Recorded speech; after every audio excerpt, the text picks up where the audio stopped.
Bonjour à tous. Donc aujourd'hui, première vidéo de 2019, l'occasion pour moi de vous souhaiter mes meilleurs vœux pour cette nouvelle année, qu'elle vous soit bonne et heureuse, plein de réussite dans vos activités et bien entendu une excellente santé.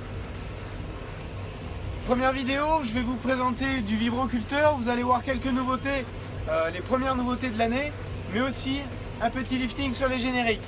Allez, à tout de suite.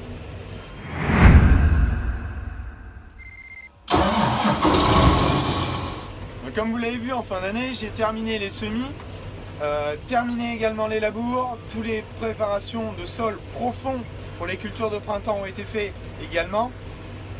Maintenant, je cherchais une fenêtre météo de gel qui était prévue la semaine dernière, ce qui fait que cette vidéo n'est pas sortie et que vous avez eu le retour de l'année 2018 sur la dernière semaine. Donc aujourd'hui, je suis en train de faire du vibroculteur avec le 6210R jumelé. J'ai juste démonté le semoir. Petit retour la semaine dernière où vous allez voir justement le démontage du semoir. Et je vous reprends juste après.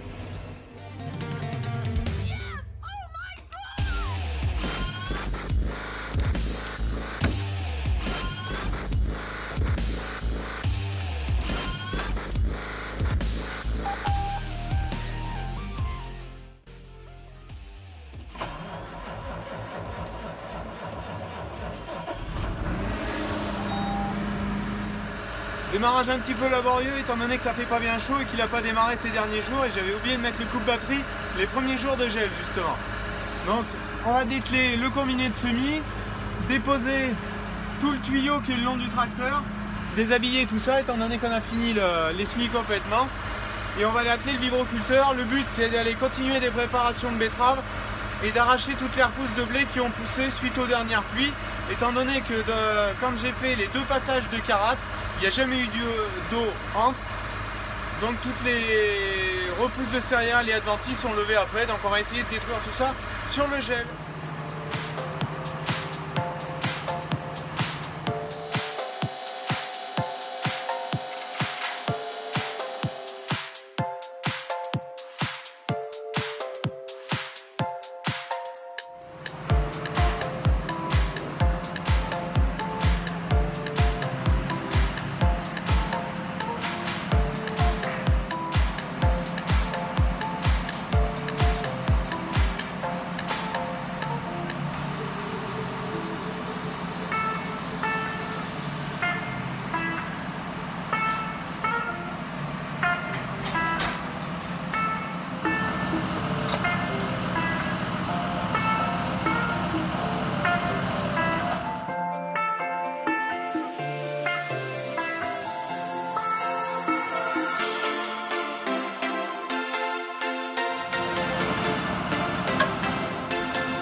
Donc vous venez de voir, j'ai dételé la rotative avec la rampe de semis, puis dételé la trémie frontale et commencé d'enlever le tuyau. Maintenant ça me reste simplement à déboulonner ici et devant les supports du tuyau et après il me reste juste à mettre la masse devant et atteler le vibroculteur et on sera prêt pour aller faire chantier. Voilà.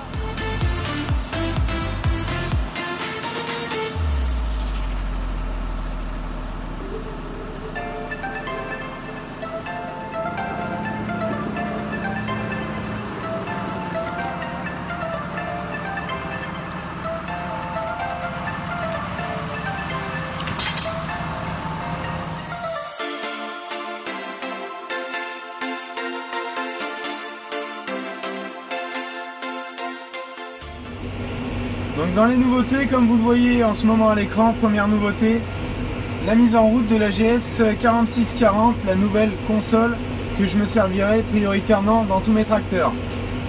C'est le même type de console qui va être dans la moissonneuse batteuse, bien sûr en bout d'accoudoir d'origine, plus un deuxième écran de ce type là pour le partage d'écran, pour la cartographie de rendement, etc.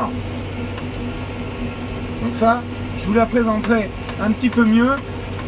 J'ai tout mon parcellaire à retracer maintenant avec cette console pour pouvoir avoir toutes les lignes de guidage par rapport à chaque côté, pour pouvoir tout semer au GPS, que ça soit les contours ou bien sûr l'intérieur des champs, et faire tous les demi-tours automatisés avec l'e-Tech Pro.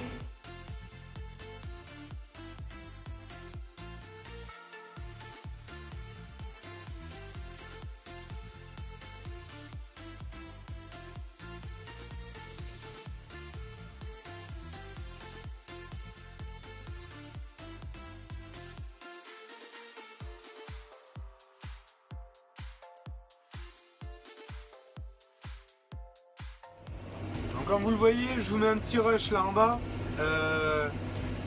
La consommation, on est autour de 4,5 litres, vitesse de travail entre 10 et 11 km/h pour un débit autour de 9 hectares/heure en instantané.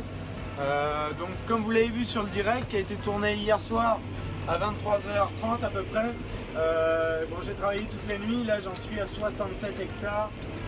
J'aimerais bien terminer la pièce où je suis avant le dégel, ce qui me rendrait autour de 80 hectares de fait dans la nuit. Donc ce qui est relativement bien quand même.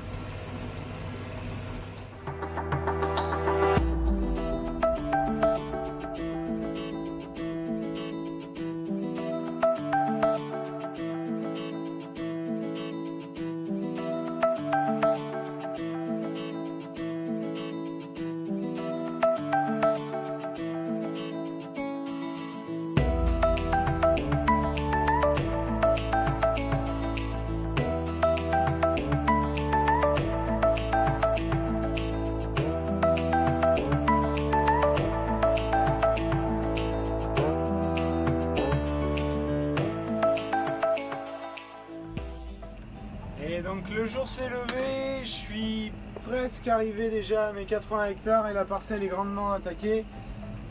Donc maintenant ça fait encore moins 3,5, on est descendu à moins 5. Je vais vous faire voir dehors.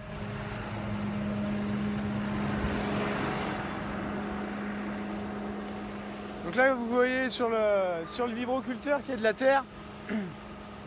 Il y a certains endroits où il y a des accumulations, ça arrive à monter dans le châssis. Et surtout avec la terre gelée, ça tient un peu mieux après les dents, vous voyez, ça fait des petits paquets sur les dents et tout là. Mais bon, ça dérange pas. Bon, par contre, j'avais modifié mon réglage. Mes dents étaient plus comme ça quand j'étais derrière betterave, que je vous l'avais fait voir. Là, je les ai mis plus échappantes parce que j'ai pas besoin d'avoir un nivellement parfait. Étant donné qu'ici, je vais repasser un coup d'outil. Vous voyez, il y a des mottes qui sont un petit peu plus grosses que quand j'avais commencé, que ça gelait un petit peu moins fort. Mais ça, ces mottes vont prendre le gel et on a encore le temps, hein. On est début janvier, on a encore plus de 3 mois avant de semer les maïs ici. Donc le temps va faire les choses. Mais je ne sais pas si vous voyez un petit peu la porosité dans les mottes. Donc là, il y a des passages de vers de terre. Il y a bien une activité dans nos sols, même nos sols travaillés. Donc pourquoi je passe le vibroculteur aussi? Bon, la préparation, mais aussi pour enlever, voilà, comme vous voyez ici, arracher toutes ces traces d'andins de moissonneuse-batteuse où les repousses de céréales n'avaient pas pu lever pendant le déchômage. Donc c'est pour ça que je le passe maintenant. Et comme vous voyez, bien sûr, derrière, elles sont complètement arrachées. Et c'est aussi l'avantage avec le gel, c'est que ça fracture les mottes et les racines se retrouvent complètement à l'air libre. Allez hop, on va terminer la parcelle.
ça se poursuit, c'est 10 heures, je rattaque une parcelle, il y a encore moins 2,5, moins 3.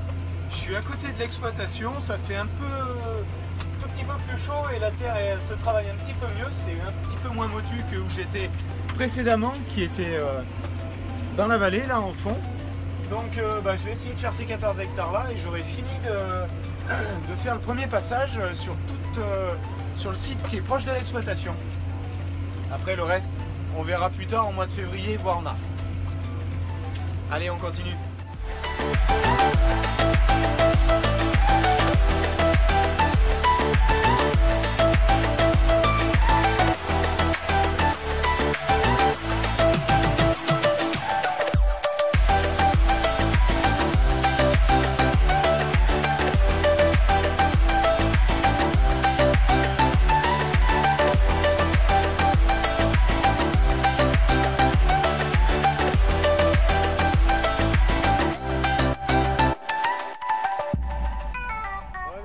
Je viens de remettre le tracteur sous l'hangar, je viens de terminer, c'est 11h30. Ça a commencé de coller aux roues, c'était dégelé la dernière heure, on va dire, en surface. Mais ça m'a permis de terminer la parcelle que j'étais en train de faire, justement. Donc je vais vous faire voir un peu le travail que ça a pu faire, même dégelé. Bon, on a eu la chance d'avoir quelques petites gelées insignifiantes qui permettaient pas de travailler, mais de sécher quand même le sol avec un petit peu de vent. Donc comme vous voyez derrière moi, là c'est la parcelle qui était en blé dur l'année dernière, qui a eu deux coups de carate et un coup de vibro ce matin, voilà. Et les mottes les plus grosses, ce que je vous disais, c'était un petit peu moins gelé ici et ça a dégelé sur la fin, mais vous voyez, elles cassent facilement, donc ça on va arriver à faire un lit de semences bien convenable. Donc voilà, allez, je vous dis à la semaine prochaine pour une prochaine vidéo. Ciao, bye bye et bonne semaine à vous tous.